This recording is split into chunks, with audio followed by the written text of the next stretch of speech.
قال رب أن يكون لي غلام وقد بلغني الكبر وامرأتي عاقر قال كذلك الله يفعل ما يشاء. سورة آل عمران شروع مخکې ایتونو کې د دې خبرې ذکر او بیان وشو. زکریا علیه السلام بیبي مریم څخه بی موسی بیبي ولیدلې، نو سمدستي د الله تعالی نه سوال کوي او د دې اولاد او بچی نه و، نو دغه الله تعالی دا ذکر راوړل چې یاره بی موسی بیبي ورکولی شي، نو همدارنګې الله رب العزت بچی هم ورکولی شي په بوډاوالي کې هم.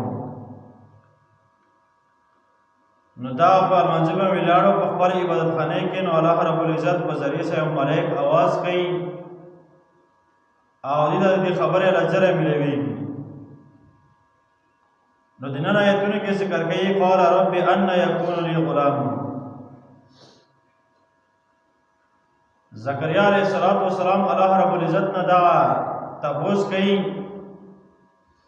یا الله ما د پر بچي څرنګ شي، زه په خپل باندې بډایم او د ما بیبي څه دی هغه شان نه دی، نو ما د پر بچي څرنګ کېدلی شي. د آیت دا مقصد دی چې یاره زکریا علیه السلام یقین نه و چې یاره الله رب العزت په هر یو شي باندې قادر دی، نه بلکې هغه معصومینو طبقې نه و، یعنی پیغمبرانو نه و، پیغمبر و. خو اصل خبره دا وه چې دی همیشه دپاره چې کله دنیاوي کې عام طور دنیا کې هم دغه قانون دی چې کله سړي باندې یوه خوشحالي روانه وي، نو هغه انسان او بنده ښځه وي که نر وي، نو بیا هغه خوشحالي طرف ته بیړه او جلدي شي.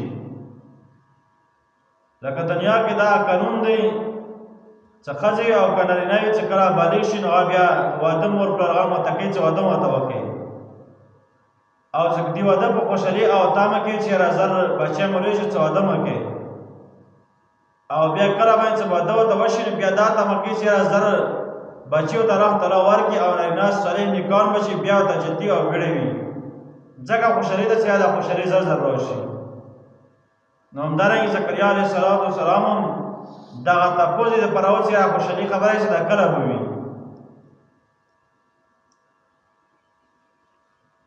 قال رب أن يكون لي غلام. ویلو زکریا علیه السلام چې اې د ما ربا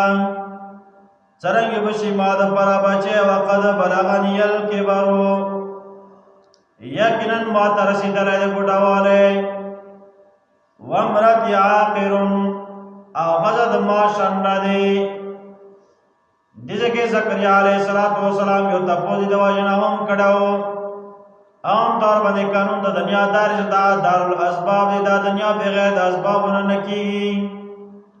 نو اسباب دې ځکه نشته ځکه چې زکریا علیه السلام بوډا دی او ښځه هم بوډاګي دی،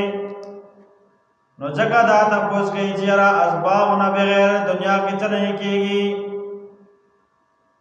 خو الله تعالی فرمایي چې قال کذلک الله یفعل ما یشاء، چې کله الله تعالی چاته وغواړي نو بیا یې د بغیر د اسبابو نه هر یو نعمت ورکوي. ګوره د بچي هم ښایسته نعمتونه دي، په ګڼو نعمتونو کې دا د الله تعالی یو لوی او ښایسته غټ نعمت دی. عام طور باندې خلکو دې پاته نه لګي چې چا واده کړی وي کس نه بیا تپوس وکړي، نو دا ملایکو ته آواز کوي چې قال کذلک الله یفعل ما یشاء. الله تعالی همدارنګې کار کوي چې چا ته خوښ شي بغیر د حساب نه. قال رب اجعل لي آیة. نو زکریا علیه السلام خوشحالي په تمه شو او دا خبره کوي ای د ما ربه وګرځئ ما دپاره یوه نښه یوه علامات چې ما به څه علامه وي چې ما ته بچی راکوي. نور ادراو دی چې قال آیاتک، نو دا نشانه به دا وي، نښه به دا وي الله تکلم الناس، چې ته به خبرې نه کوې د خلکو سره ثلاثة ایام الا رمزا، 3 شپې او 3 ورځې به دا خبرې به خلکو سره نه کوي الا رمزا مگر په اشاره سره کدی چې سړی زین کې ښکارل شي حدیث کې راځي خبره بندول دروز نه زیات منع دي او بیا د الله تعالی د پیغمبر څخه بند کړی وي نو به د الله تعالی طرف نه حکم وو او مخکې امتونو کې دا چیز هم درنګي واذکر ربک کثیرا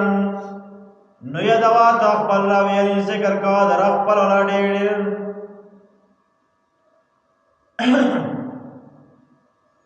وسبح بالعشي والابکار او درخ بتسبیح بینا او سبی او بیگئی کې